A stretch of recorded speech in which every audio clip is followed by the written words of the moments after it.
औज़ुबिल्लाहि मिनश्शैतानिर्रजीम बिस्मिल्लाहिर्रहमानिर्रहीम।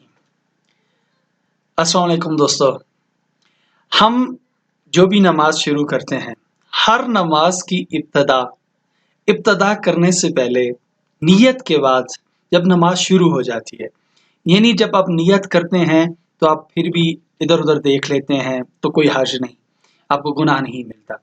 लेकिन जब आप तकबीरतुल इहराम करते हैं, मीन के अल्लाह अकबर, जब आप अल्लाह अकबर कहते हैं तो आपकी नमाज शुरू हो जाती है। उसके बाद सिवाय आपकी माँ के जब वो 3 बार आपको आवाज़ दे और उसको ये पता ना हो कि आप नमाज पढ़ रहे हैं, तो पहली आवाज़ पे भी आपने आवाज़ बुलंद करनी है, दूसरी आवाज़ पे भी आपने बुलंद करनी ताकि आपकी माँ सुन ले कि आप नमाज पढ़ रहे हैं। तीसरी बार भी, अगर चौथी बार भी उसको नहीं आती तो फिर आप नमाज को तोड़ के, नमाज को रोक के आप माँ की तरफ राग़िब होते हैं और उसका जवाब देते हैं कि वो क्या फरमा रही हैं। लेकिन इसके अलावा आप नमाज नहीं तोड़ सकते। अगर आप तोड़ेंगे तो आपको गुनाह होता है। मेन इंडिकेटर क्या है कि अल्लाह अकबर, तकबीरतुल इहराम, उसकी इतनी इंपॉर्टेंस है कि उसके बाद आप नमाज तोड़ ही नहीं सकते। अब मैं जो बात करने लगा हूं कि तकबीरतुल इहराम है क्या? तकबीरतुल इहराम में हम क्या कहते हैं?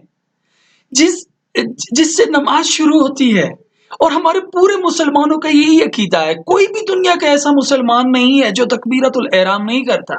हम सभी करते हैं। क्या है? अल्लाह अकबर। क्या मतलब है इसका? अल्लाह सबसे बड़ा है। Prove it. प्रूव करें इसको। नमाज हमारी, नमाज आपकी, जवाब आपने देना है।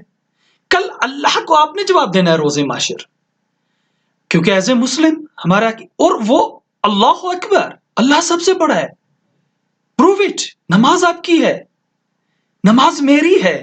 और जब आप किसी से ये क्वेश्चन करेंगे, आप करते हो, क्या जवाब मिलता है? फला मौलवी ने ये कहा, फला किताब में ये लिखा हुआ है, फला हदीस से ये मिला है, कुरान में अल्लाह ये कह रहा है। ओ भाई, वो तो रेफरेंसेस हैं।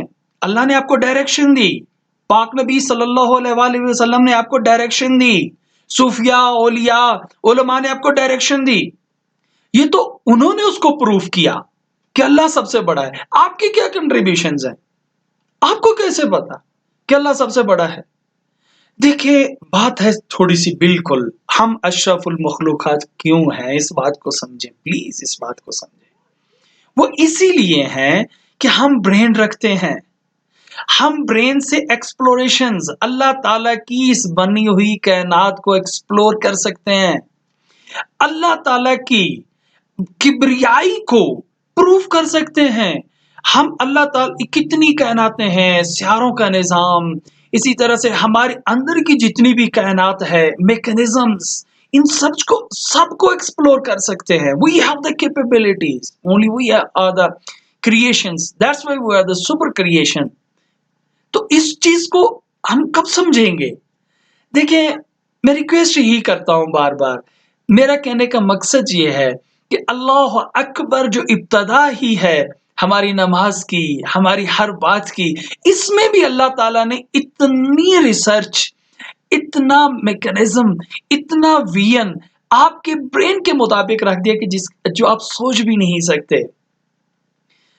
मैं खुदा और बुजुर्ग को बरतर से यही दुआ करता हूँ, या अल्लाह हमारी सोच क्रिएटिव बन जाए, जैसा कि मैंने पहली वीडियो में भी ये रिक्वेस्ट किया है। मेरा सिर्फ मकसद ये है कि आप सारे उठ के लैबों में मत घुस जाए, ये बात नहीं है। आइंस्टाइन ने जब थ्योरी दी थी तो क्या उस वक्त लैब्स थी? इमाम जाफर सादिक ने जब थ्योरीज दी थी उस वक्त लैब्स थी? जाबिर बिन हया ने जब थ्योरीज दी थी उस वक्त लैब्स थी? लैब्स नहीं थी। एक्सप्लोर करें अपने आप को, अपने ब्रेन से सोचें, कंसंट्रेट करें, और कंसंट्रेट करेंगे तो इंशाल्लाह इंसान को सॉल्यूशंस मिलते हैं। और आप ऐसा ऐसा अल्लाह ताला की इस किब्रियाई, जो कि हम हर नमाज में बार बार कहते हैं अल्लाह अकबर, इसको प्रूफ को ढूंढने की कोशिश करें। कलेक्टिव एफर्ट होती है। किसी भी सोसाइटी में एक बंदा पूरी सोसाइटी को नहीं चला सकता, कलेक्टिव एफर्ट होती है। अपना माइंड को क्रिएटिव बनाए, इंशाल्लाह अल्लाह हमें तौफीकात देगा, अल्लाह हमें हिम्मत देगा कि हम अपना वो खोया हुआ मकाम, जिस वक्त हम सुपर थे, हम फिर इंशाल्लाह सुपर बनेंगे जब हम अपनी असलियत को जानेंगे। थैंक यू वेरी मच, बहुत शुक्रिया, थैंक यू वेरी मच।